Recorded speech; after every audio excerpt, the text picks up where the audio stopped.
예, 오늘 말씀은 지난주에 말씀드린 대로 이번 달 우리 중앙침례교회 암송 말씀 시편 150편 몇 절이죠? 3절. 예, 시편 150편 3절. 한번 같이 말씀 여러분 암송하신 분 암송해 보시고 또 읽어보신 분 같이 읽어보시기 바랍니다. 150편 3절 시작. 나팔 소리로 찬양하며 비파와 수금으로 찬양할지어다. 아멘. 자, 화면을 보시면은 뭐가 하나 툭 이제 튀어나올 겁니다. 이거 누가 한번 읽어보십시오. 예, 맞습니다. 예, 밑에 영어로 써놓은 거 보고 확인하신 것 같은데. 예, 예. 정확하게는 야루레 할이죠. 야루레 할. 예. 왜냐하면 히브리어는 어디로요? 오른쪽에서 왼쪽으로 이렇게 읽습니다. 그래서 저렇게 되어 있습니다. 그리고 원래는 저렇게 밑에 뭐 모음들이 막 이게 모음이거든요. 근데 원래는 모음이 없어요, 히브리어에. 그러다 이제 나중에 학자들이 모음을 만든 거고요. 다 외워서 썼습니다. 그러니까 옛날에는.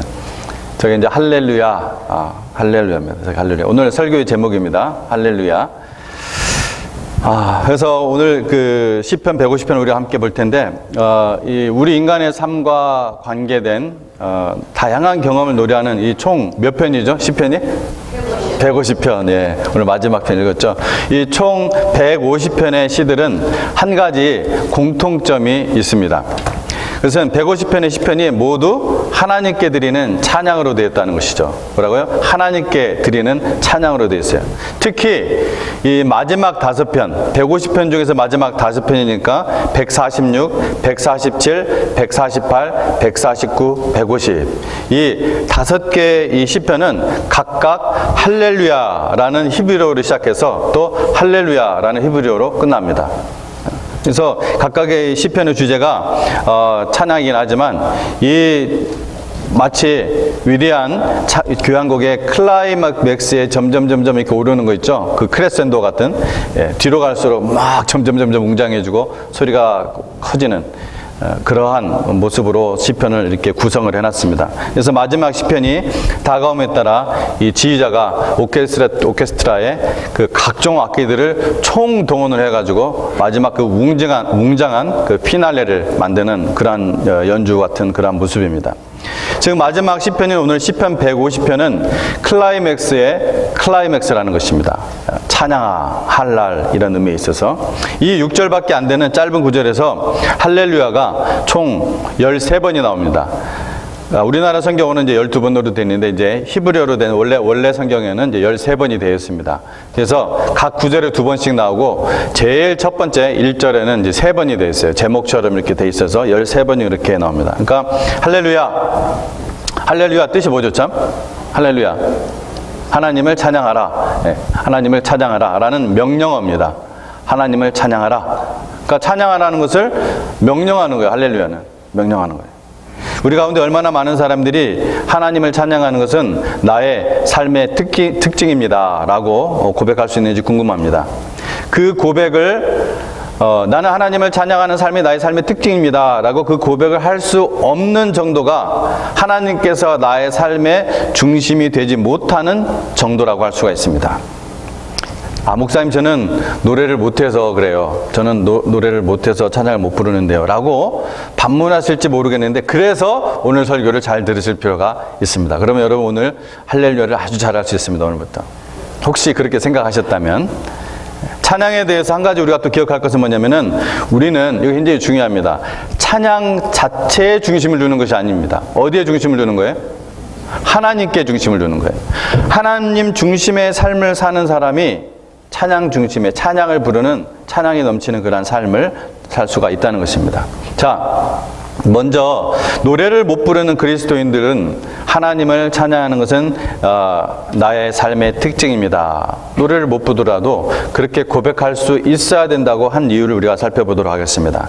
자, 하나님을 찬양하라. 좀 더 이제 구체적으로 문법적으로 얘기하면은 너희는 하나님을 찬양하라 하는데 보통 우리가 명령할 때 너희는 이런 말 안 쓰죠. 그러니까 복수형으로 쓰는 단어인데요. 보통 할렐루야가 하나님을 찬양하라 했을 때 이 할렐루야라는 그 단어는 할랄 찬양하다. 할랄이라는 동사에서 만들어진 단어예요, 당연히. 할랄이라는 단어에서 할렐루야라는 명령어 동사가 만들어진 것입니다. 그러니까 할랄은 무슨 뜻이냐면은 우리가 잘 아는 것처럼 찬송하다, 이런 찬양하다 이런 뜻을 물론 갖고 있습니다. 할랄은. 그런데 더불어 똑같이 중요한 뜻이 세 가지가 있어요. 그것은 자랑하다, 기뻐하다, 영화롭게 하다 이런 뜻이 다 들어 있습니다. 이 세 가지 중요한 뜻이에요. 한번 저와 같이 한번 해볼까요? 자랑하다, 기뻐하다, 영화롭게 하다.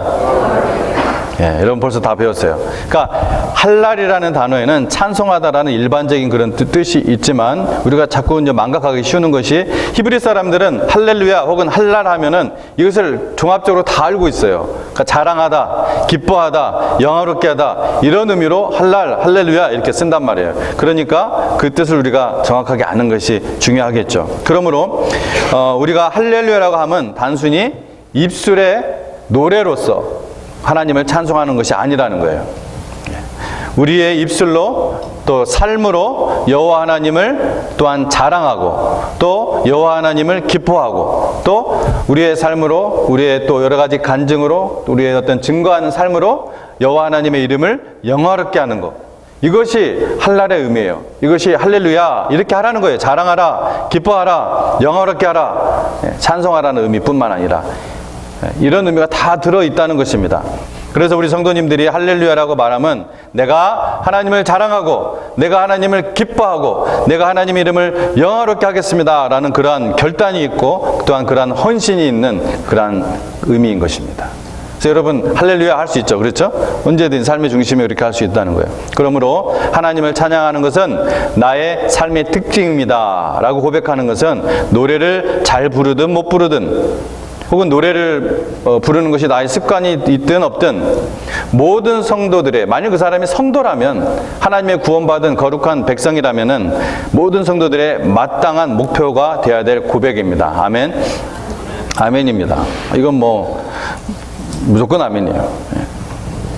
그리스도인은 그래서 우리 공예배는 뭡니까? 우리 주일 예배 혹은 뭐 수요 예배 이런 예배를 공예배라고 하죠. 이런 공예배 때뿐만 아니라 모든 날, 모든 시간에 예수님을 자랑하고 예수님을 기뻐하고 예수님의 이름을 영화롭게 할 때 진정으로 하나님을 찬양하는 것입니다.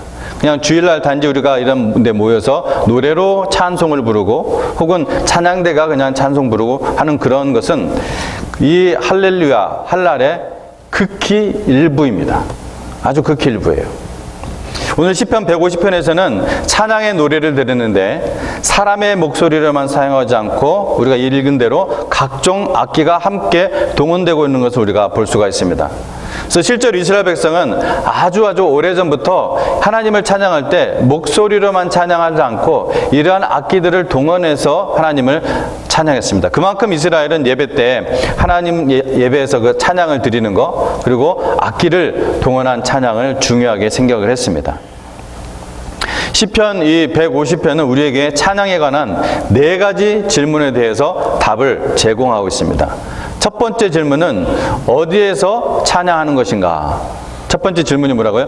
어디에서 찬양하는 것인가에 대한 답변을 시편 150편에서 주고 있다는 것입니다. 1절을 보면은 할렐루야 그의 성소에서 하나님을 찬양하며 그의 권능의 궁창에서 그를 찬양할지어다 했는데 성소에서 그리고 권능의 궁창에서 찬양하라는 것이죠. 여기에서 성소란 오늘날의 교회를 말하는 것이라면은 이 권능의 궁창이라 하면 하나님의 능력이 닿는 모든 곳, 하나님의 그 능력의 다스림이 미치는 그 모든 곳을 말합니다. 하나님의 창조하신 이 우주에서 하나님의 이 능력의 다스림이 미치지 않는 곳이 있습니까? 없습니다. 모든 곳에 하나님의 능력의 다스림이 미치는 것입니다. 그럼 무슨 말씀입니까 이게? 모든 곳에서 찬양하라는 명령이죠. 그것이 어떤 장소적 공간뿐만 아니라 우리 어떤 상황적 공간, 기쁠 때나 슬플 때도 할렐루야 하라는 것입니다. 할렐루야. 우리는 오늘처럼 교회에 모여서도 하나님을 찬양하지만 할랄하지만 교회뿐만 아니라 집이나 일터 혹은 학교에서도 할랄 찬양해야 하는 것입니다. 그래서 시편 113편의 시인이 노래한 것처럼 해 뜨는 데서부터 해 지는 데까지 하나님을 찬양함이 이제부터 영원토록 울려 퍼져야 된다는 것입니다. 아멘. 예. 무슨 말입니까? 이 찬양, 이 할랄의 의미를 생각할 때 우리 성도는 이 교회에서뿐만 아니라 혹은 우리가 어떤 목장 모임이나 어떤 모임에서뿐만 아니라 집이나 일터, 여러분이 그 학교에서 하나님을 자랑하고 또 뭐라고요? 하나님을 자랑하고 또 뭐라고요? 하나님을 기뻐하고 또 하나 뭐라고요? 하나님 이름을 영어롭게. 예, 맞습니다. 깜짝 놀랐죠? 그렇게 살라는 것입니다. 여러분, 지난주를 한번 돌아보십시오. 여러분 그렇게 살았습니까? 그렇게 살았다면 할렐루야 아멘이고요. 그렇게 살지 못했다면 앞으로 그렇게 사시기 바랍니다. 이게 그냥 웃고 넘어오는 얘기 아니라 그래서 이것이 오늘 설교의 핵심이에요. 그렇게 살아야 되는 것입니다. 여러분 그것이 우리의 삶의 중심이 될 때, 즉 할렐루야가 삶의 중심이 될 때 하나님께서는 내가 한 것보다 더 나를 자랑스러워하고 더더욱 나를 기뻐하고 더더욱 나를 영화롭게 할 것입니다. 여러분 그것이 하나님입니다. 그분이 하나님이에요. 그분이 좋으신 하나님, 선하신 하나님, 우리 하나님이십니다. 아멘. 두 번째 질문이 있습니다. 두 번째는 뭐냐? 찬양하는 이유가 무엇인가? 이것에 대한 답변을 오늘 시편 150편에서 주고 있습니다. 찬양하는 이유가 무엇인가? 2절을 보겠습니다. 그의 능하신 행동을 찬양하며 그의 지극히 위대하심을 찬양하라. 누구예요? 누구의 행동과 누구의 위대하심이에요? 하나님의 위대하심과 하나님의 행동을 인해서 찬양하는 거예요. 사람의 행동과 어떤 사람의 그 위대함, 예. 멋져, 기가 막혀, 이런 것 때문에 찬양하는 것이 아니에요. 사실 우리는 눈에 보이는 것과 측정이 가능한 것을 따라서 할랄하려는 그런 경향이 있습니다. 하지만 비록 내 눈에 보이지 않고 내 손에 잡히지 않더라도 바로 위대하신 하나님께서 역사하심을 믿는 그 믿음 안에서 하나님을 할랄할 수 있는 것입니다. 찬양할 수 있는 것입니다. 여러분 그렇게 할 수 있습니까? 그렇게 할 수 있어야 됩니다. 그것이 하나님이 기뻐하시는, 그것이 성경에서 말하는 믿음의 능력, 체험되는 믿음입니다. 예를 들어서 오늘 그 말을 이렇게 하니까 무슨 말인지 잘 못 알아들을 것 같아서 오늘 내 감정이 도저히 찬양하고 싶지 않아요. 근데 오늘 내 감정이 찬양할 만하다고 느껴지지 않는데 찬양하는 것은 위선입니까? 그래서 위선입니까? 결코 위선이 아닙니다. 왜? 찬양은 그런 이유로 하는 것이 아니기 때문에 그렇습니다. 내가 찬양할 만하기 때문에 내 감정이 막 찬양하고 싶어서 하는 것이 아니에요. 내 감정과 상관이 없어요. 나에게 그런 감정이 생겨서 찬양하는 것이 아닙니다. 하나님께서 그래서 하신 말씀이에요. 이사야 43장 21절 거꾸로 하면 1, 2, 3, 4예요. 1, 2, 3, 4 이사야 43장 21절 뭐라고 하셨습니까? 하나님께서 뭐라고 했어요? 이 백성은 내가 나를 위하여 지었다고 했습니다. 그런데 그 지으신 목적이 뭐라고 했어요? 나를 찬송하게 하려 함이라. 나를 찬송하게, 이 백성은 내가 나를 위하여 지었는데 왜 지었느냐? 목적을 얘기했어요. 나를 찬송하게 하려 함이라. 못 받아 쓰신 분들 이사야 43장 21절. 특히 이 할렐루야를 시작하고 이 할렐루야로 끝나는 마지막 시편 이 5개, 제가 얘기했죠. 이 시편 5개는 그렇게 끝났는데 이 5개의 시편 중에 하나인 시편 147편은 우리가 하나님을 찬양하는 이유들에 대해서 보다 더 구체적으로 말씀하고 있어요. 제가 읽지는 않겠습니다. 여러분 가서 꼭 읽어보세요. 짧으니까. 그 이유, 첫 번째, 하나님은 전지전능하셔서 약한 자를 잘 아시기 때문에 찬양하여야 한다는 것입니다. 하나님은 전지하셔서 약한 자들을 무시하는 것이 아니라 오히려 약한 자들을 잘 아시기 때문에 그래서 찬양해야 한다는 것입니다.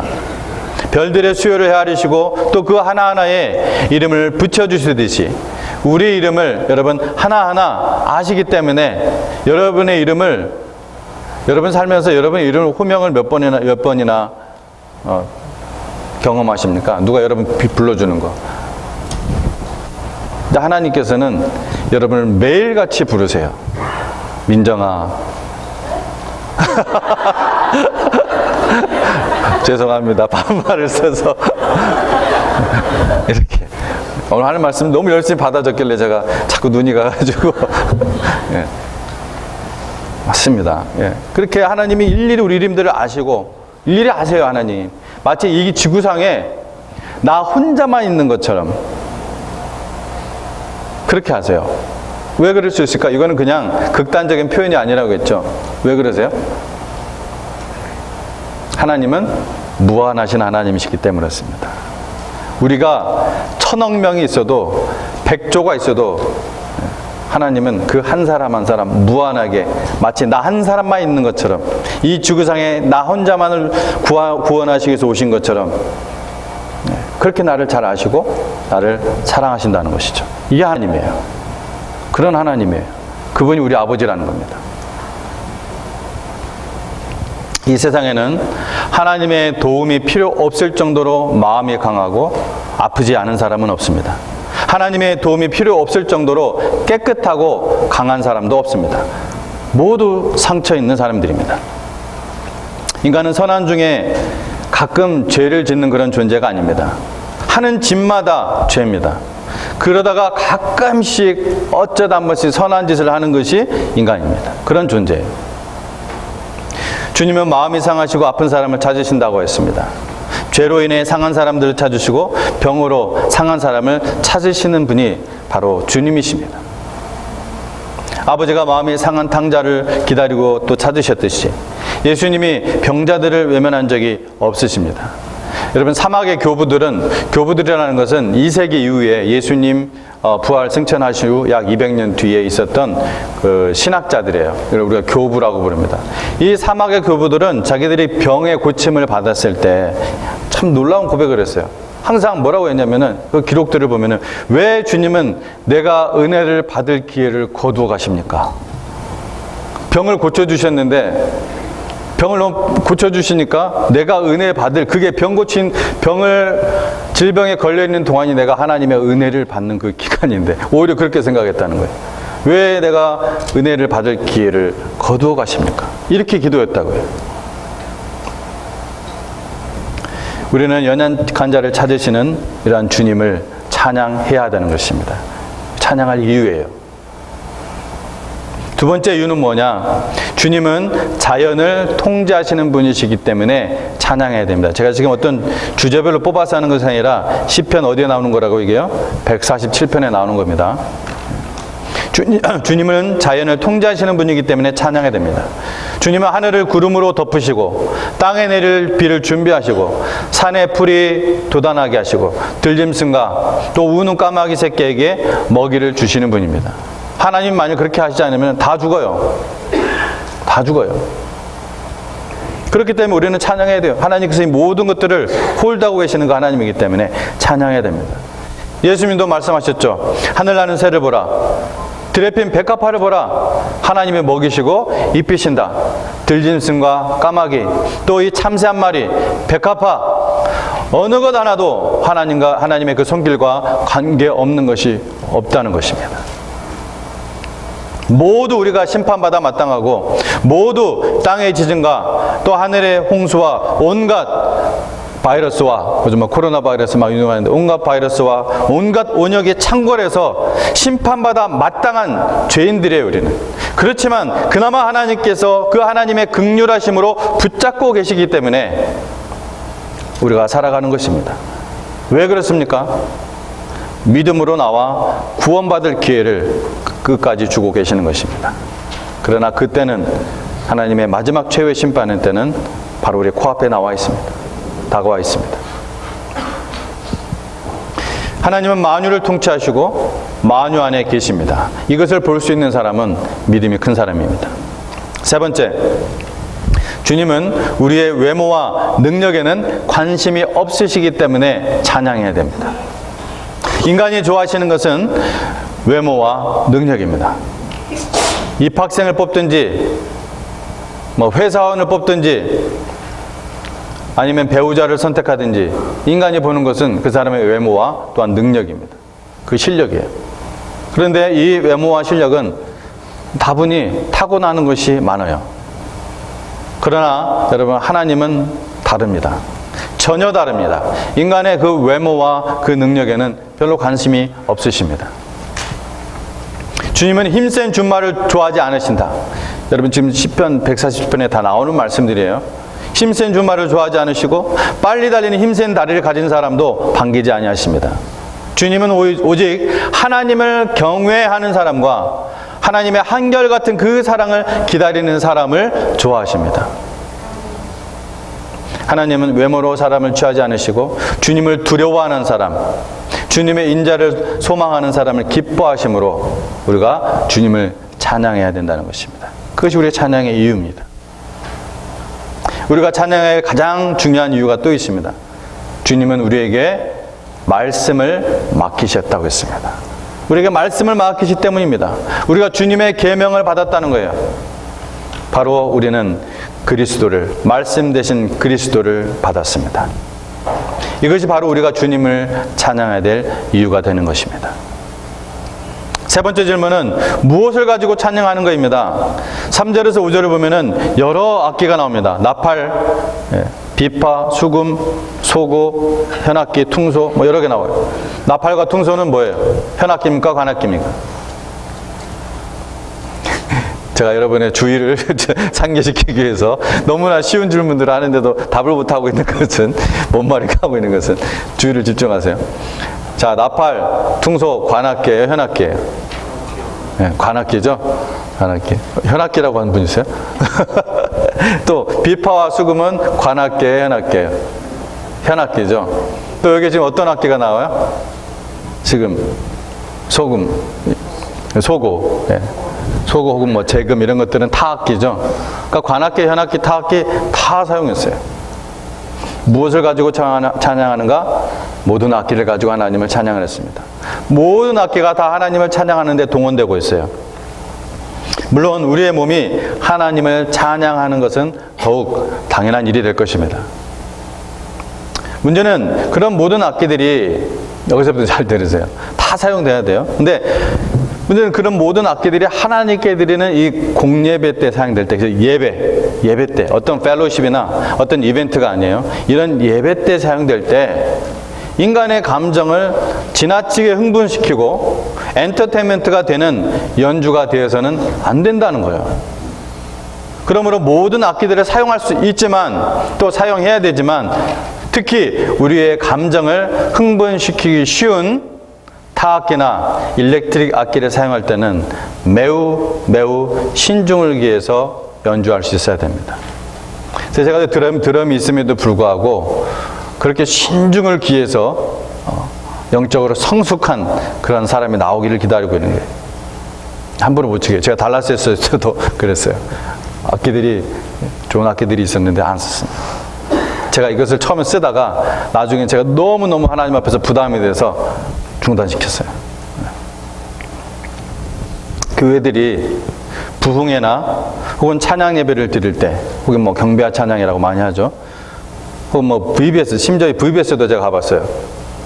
이 VBS 때에 가면은 도대체 이것은 하나님을 찬양하도록 돕는 연주자가 아니라 그냥 음악에 심취해서 연주하는 것으로밖에 안 보이는 그런 경우가 항상 있는 것은 아니지만 자주 있어요.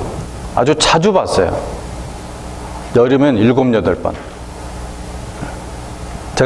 저도 음악에 관심이 있기 때문에 주의 깊게 보거든요. 하나님을 찬양하는 악기들을 어떻게 다루고 있는가, 하나님을 찬양하는 어떻게 찬양하고 있는가. 제가 좀 거칠게 말하면은 이것은 무지 컬트 연주자 혹은 락커 같아요. 뭐 이러고 네, 그거 보면서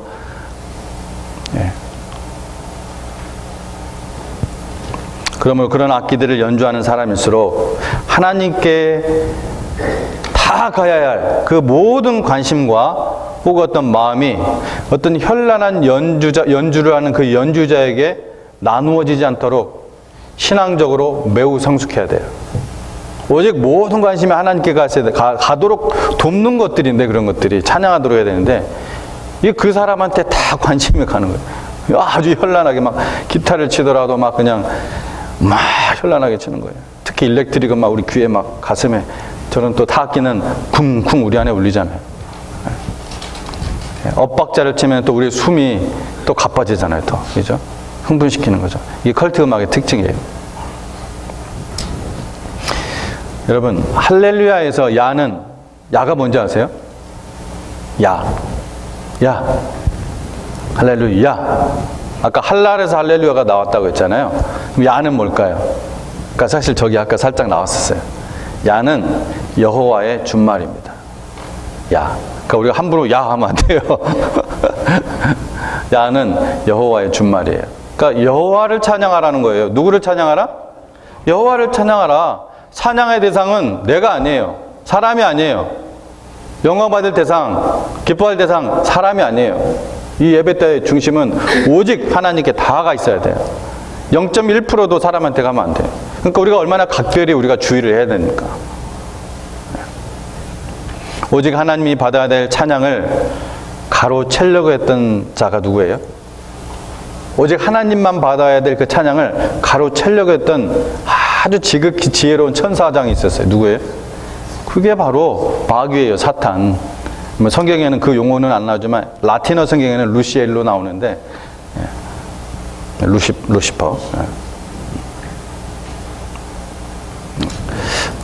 히브리 성경에는 그런 말은 없어요. 그냥 어쨌든 마귀, 사탄.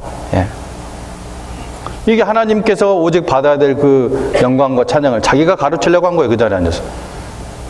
피조물이. 아무리 잘나봐야 피조물이. 그래서 하나님께서 내리치셨잖아요. 천사 3분의 1과 함께 떨어지는 것이 성경에 나오죠. 지금도 사탄이 하는 짓이 바로 하나님께만 돌려져야 될 할랄을 다른 곳에 가게 하는 것. 이것이 집요한 사탄의 목적이에요. 그러니까 이게 우리가 분별력이 그래서 있어야 된다는 얘기예요. 저도 분별력이 없었을 때가 당연히 있었죠. 근데 계속 하나님 앞에 이거를 제가 하다 보니까 자꾸 눈에 들어오는 거 이게. 우리의 마음을 감동시키고 우리의 마음을 아주 그냥 울게도 하고 뭐 그런 막 희열도 느끼게 하고. 여러분 찬양을 쏙 빼도 음악만으로 얼마든지 그렇게 할 수 있어요. 음악만으로. 무슨 말인지 알겠죠? 음악 좋아하시는 분은 알 거예요. 제가 말하는 게. 그죠? 음악만으로 얼마든지 사람을 들었다 놨다 할 수 있습니다. 울고 그러잖아요. 음악 듣다가. 기쁘기도 하고. 음악의 파워예요. 음악의 파워가 세기 때문에 그래서 우리가 조심해야 돼요.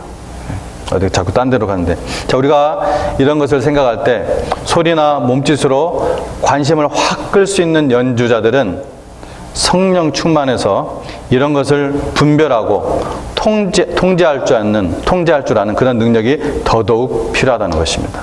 그래서 제가 함부로 저 악기를 지금 못 치게 하는 거예요. 그런 사람이 나오면 얼마든지 제가 치게 할 거예요. 마지막 네 번째 질문은 누가 찬양하는가? 짧습니다. 이건 6절을 보면은 호흡이 있는 자마다 여호와를 찬양할지어다.